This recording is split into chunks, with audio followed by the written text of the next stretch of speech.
Family and Children's Services in the great state of Georgia, Director Bobby Cagle.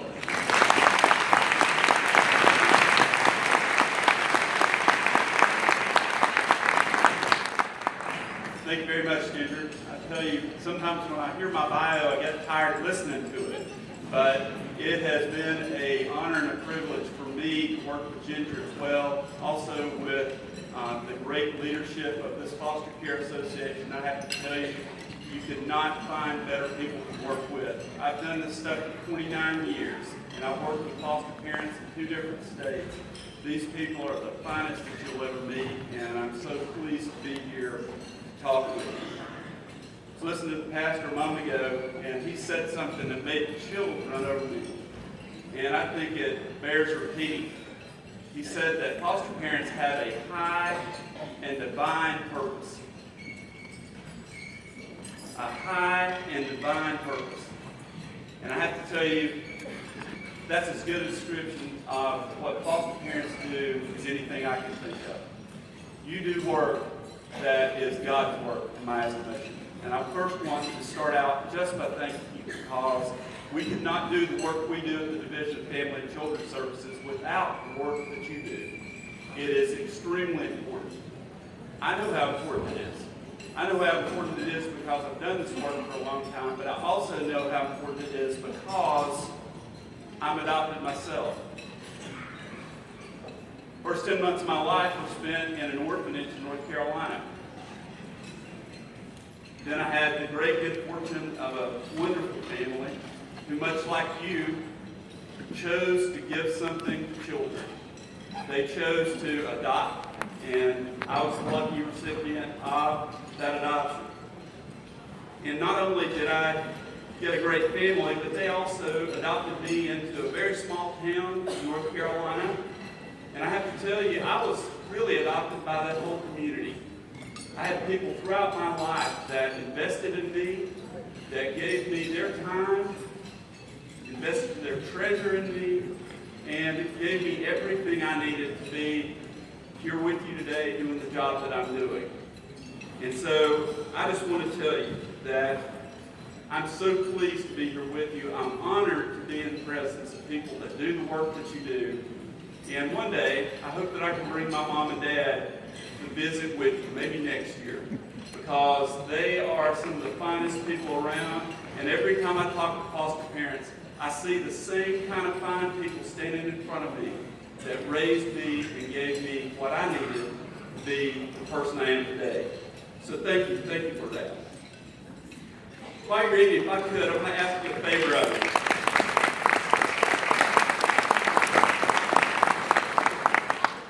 I'm going to ask a favor of you. If I could ask you just 1 second. So, for all foster and adoptive parents in the room, if you'll just raise your hand and keep your hands raised for just a second. Wow, that's a lot of people. So, if you fostered for 2 years or less, keep your hands up. Everybody keep your hands up. If you fostered for 2 years or less, put your hand down. If you have fostered for less than 5 years, put your hands down. Less than 10 years, put your hands down. A lot of people still up. Less than 20 years, put your hand down. I still see some hands.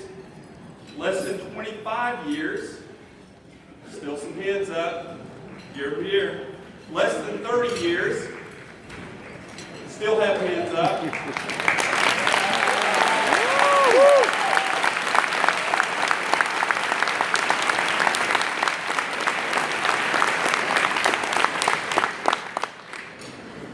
Less than 35 years.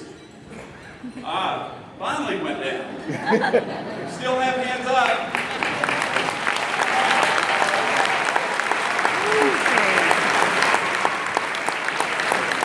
Less than 40 years. Less than 45 years. Less than 50 years. Oh my.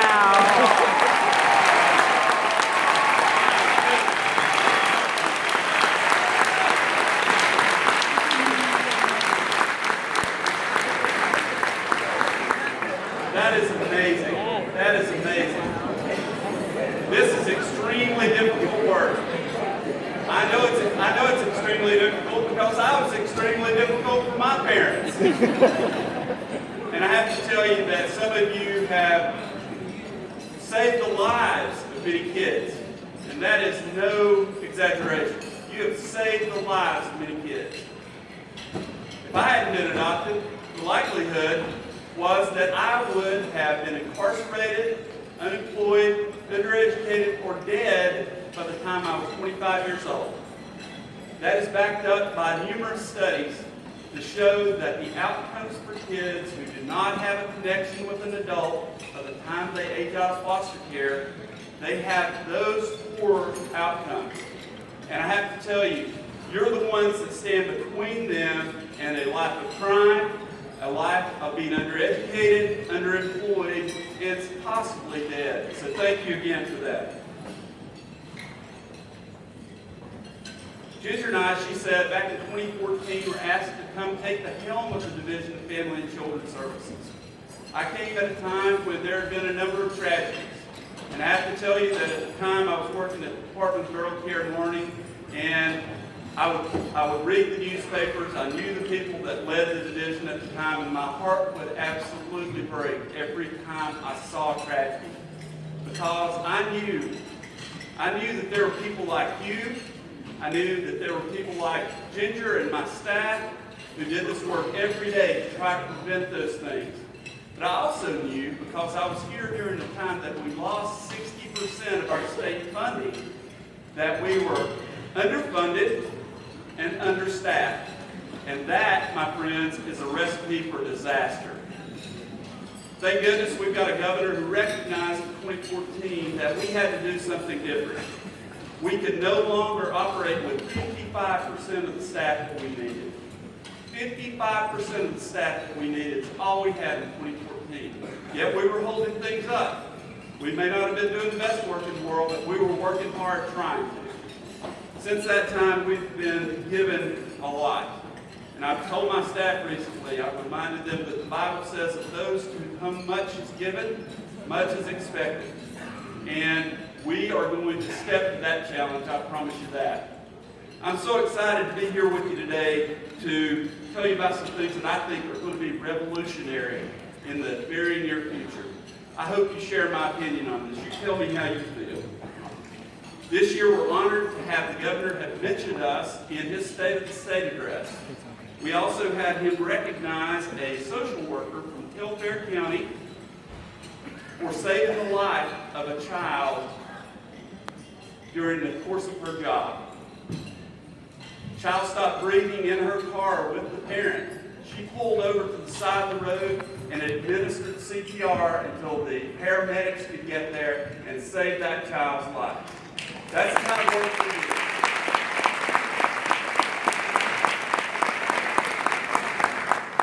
Governor Deal also recognized several years ago that we had a need for additional staffing. During the past 3 years, we've gotten 628 additional staff. That brings us to 77% of the staffing that we need. We've also recognized that turnover is a major issue. I'm telling you nothing new, because you can tell me about all the caseworkers who've come through your home through the years.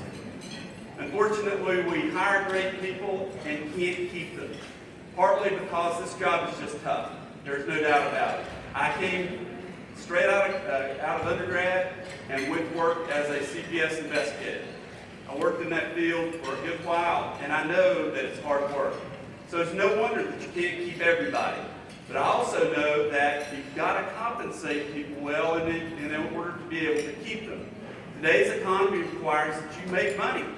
You cannot make a meager salary and still do this and take care of your own family. So the governor recognized that, and in his budget this year, he's proposed an average 19% increase for all social workers in the state of Georgia.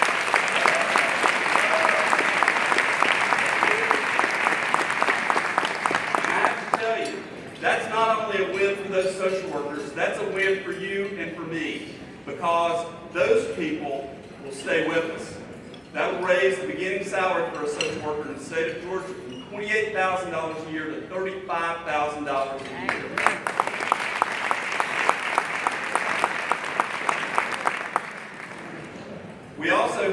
great news coming your way.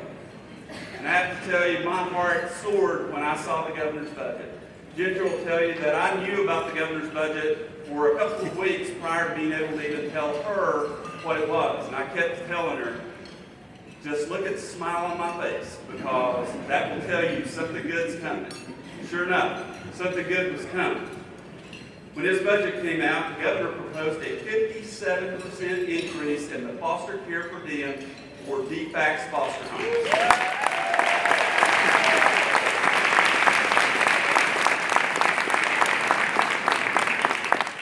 And I have to tell you, that was great, but the legislature has taken that and done one better. One better. They said, but what about those relative foster caregivers? What about those that do private agency foster care? So they're also proposing in both the House and the Senate to raise the DFCS rates by $10 per day and the private foster care and relative care providers by $5 per day, with the intention of raising them by another $5 next year. Fantastic.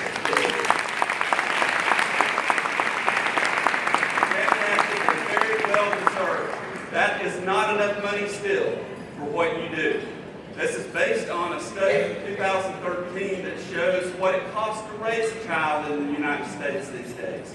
And those people at the legislature understand that you do work that they need to recognize. And so I think that given the opportunity, they're going to vote for this.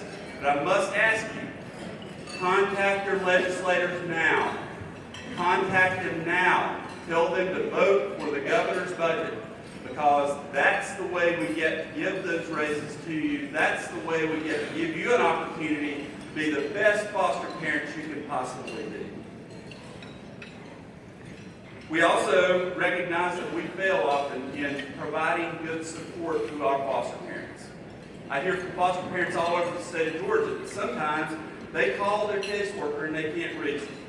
And I have to tell you, I don't like hearing excuses from my caseworkers about why they don't call you back. Because I know that one of those calls is going to have on the other end of it that a child's in crisis, that a child needs surgery, that a child is running away, and we need to be there. I also say to you that with 77% of the staff that we need, we still don't have enough social workers to be able to respond to you as timely as I would like. But the governor recognized and responded to the request from us to be able to support DFCS foster parents in a better way. They're providing us with 80 positions in the new budget that will allow us to assign them to do nothing but attend to your needs as a foster parent. So,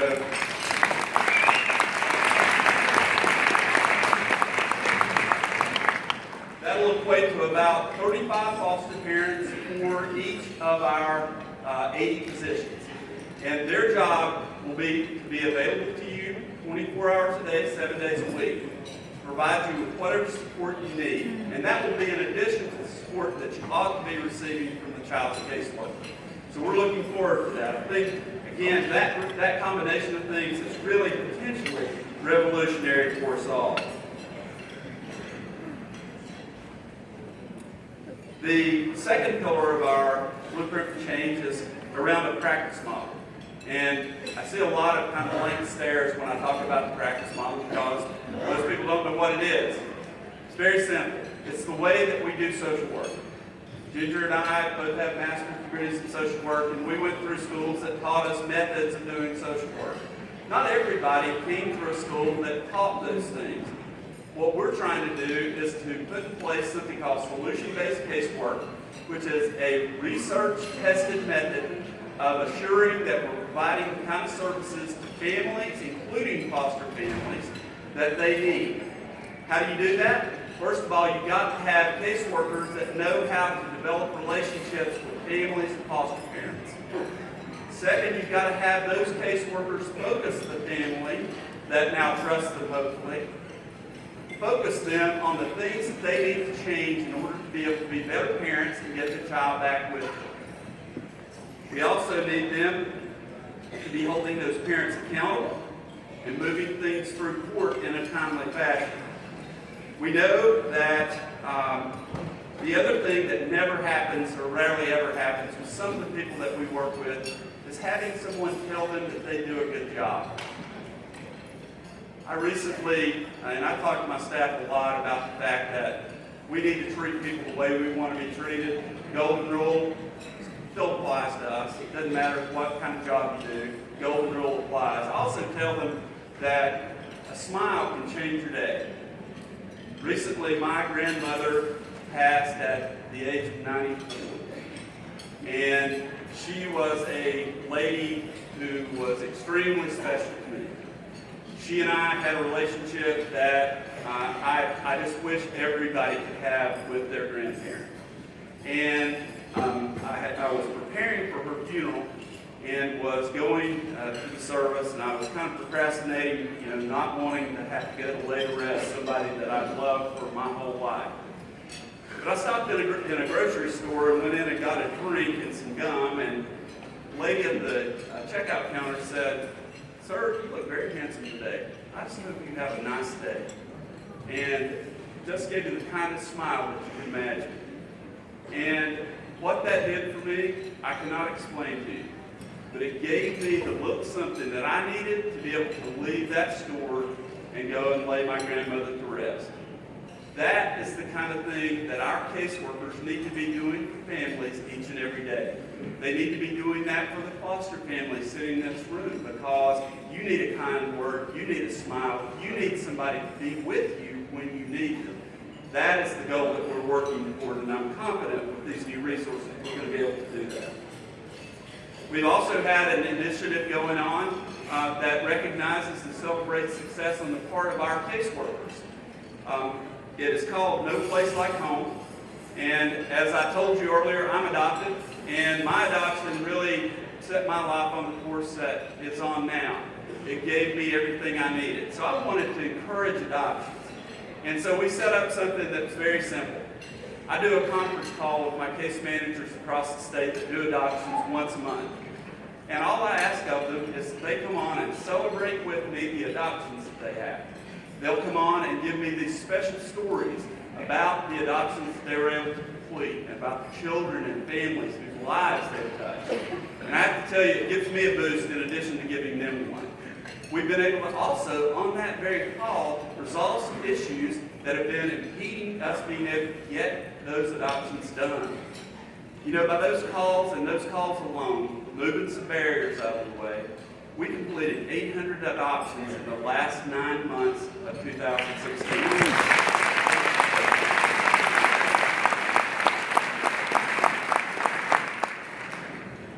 800 adoptions in 9 months.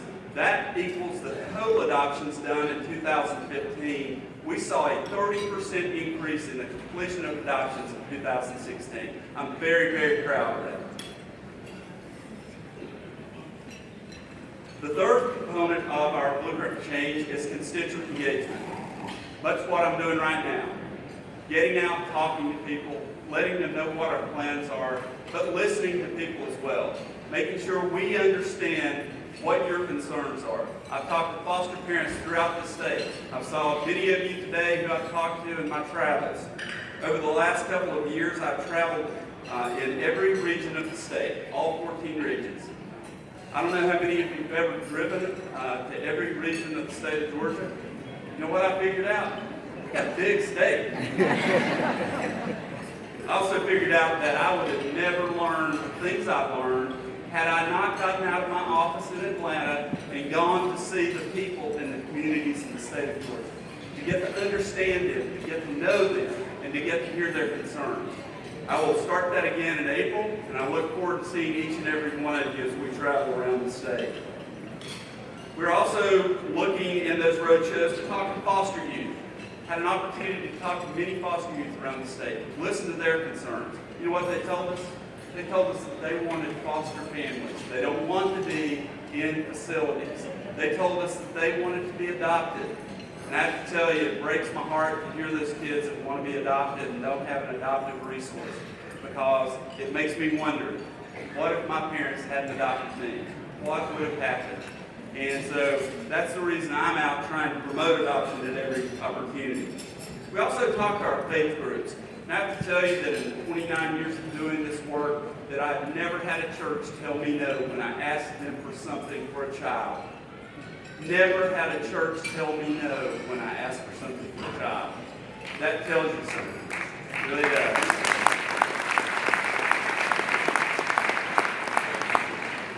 Government sometimes doesn't think of reaching out to the faith community. And I have to tell you, I think that's a huge mistake. We're going to continue reaching out to the faith community. We're going to continue to develop partnerships that are going to make us bigger and better, be able to provide exactly what kids need, to provide exactly what you need in order to be the best foster parents. We're working with organizations around the state that are faith-based in order to find assistance for you, people that can provide things that will help you out in your everyday lives. Promise 686 is one of those groups. Some of you may have worked with them. They recruit volunteers to do things like come in and cook dinner, maybe come in and wash clothing. I wonder if I could get that for myself. Being a single guy, I can tell you. But, you know, we know that your life is tremendously hard and busy.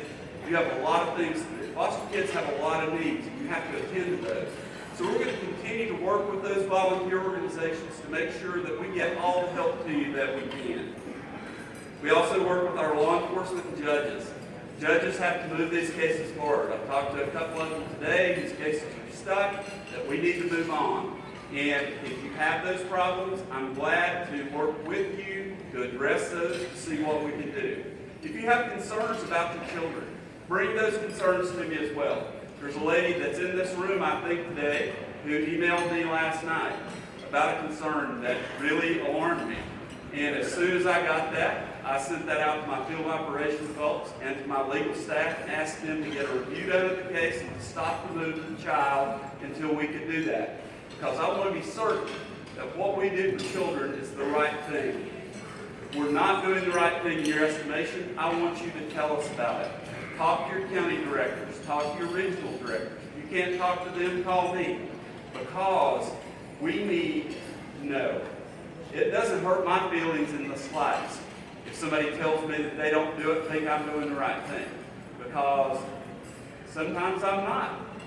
Sometimes I need to re-examine what I'm doing. The same thing happens with organizations. Anytime an organization or an individual becomes convinced that they're doing everything right, that's when you really need to start to worry. Because that's when you're about to take a fall. So we are constantly looking at what we need to do, and we want you to help us with that. We have also set up some things as a result of those road shows that I think are helpful, and I hope they're helpful to you as well. We established monthly foster parent conference calls where we open a conference line. You come on the line if you want to. If you don't have a need at that point in time, you don't have to do that. I know that some of those are hard to arrange at specific times that foster parents need them, but we're going to continue to work with you because we know that we need to be available to you and that there are different ways of going about that can help you. That was just an idea that sprang up in the middle of one of those roadshow visits, and we're going to continue to do those things. If you see things that can help you or that we could do to help you, please let me know because you may have the idea that solves a lot of problems for a lot of people. We've also made a lot of good connections. I've been able to visit with every legislator almost in the state. And it is no accident that we have the proposals in front of the legislature right now for the raises. It is no accident that we got the 628 additional staff. It is no accident that we got the proposal for the per diem increase. It is a product of hard work and convincing legislators. We'll continue that work as well. We also are working on recruitment of additional foster parents. And I have to tell you that I recognize in the work that I've done, foster parents are our best recruiters. But you also have to be able to tell your friends and family, those that you would have come and foster and adopt, that DFCS is a good partner. We're trying to get there. We want you to be able to say that. I'm very happy to tell you that in our road shows, we promoted this, and we also saw a 35% increase in the number of inquiries that come into our inquiry line about being foster parents. And in the past 8 months, we've handled 4,000 plus inquiries about being a foster parent. So that's a healthy number for us to follow up on. We're working on that right now. Our goal is to have foster parents in every part of the state, because another thing that breaks my heart is when we have to move a child all the way across the state, away from their home, away from their community, away from their family. Family connections are extremely important. Community connections are extremely important. You heard me say earlier that my life was shaped by family. My life was shaped by those in my community. I cannot imagine having been taken out of my home community when I had family members waiting on me, when there were many foster homes there that I could have gone to. Unfortunately, we're not in that circumstance right now. So I'm asking you, I'm begging you, please go back to your home community and help us recruit additional foster and adopted families. We have kids waiting right now. We have kids placed all the way across the state right now, away from the pastors, away from that favorite school teacher, away from the coaches, away from the others that help those children be better people as they grow up, be better citizens for the state of Georgia. Now, in keeping with our guiding principles, and we have several of those, we have 10, I think, seven guiding principles. One of those is to engage, listen, and respond to our constituents, our communities, and to each other. So in that vein, unfortunately, we only have one microphone, but I have a microphone here. I'm inviting anybody that would like to come up and ask a question or give feedback. Please come forward now and start giving us some feedback. We need to hear from you. Not everybody at once.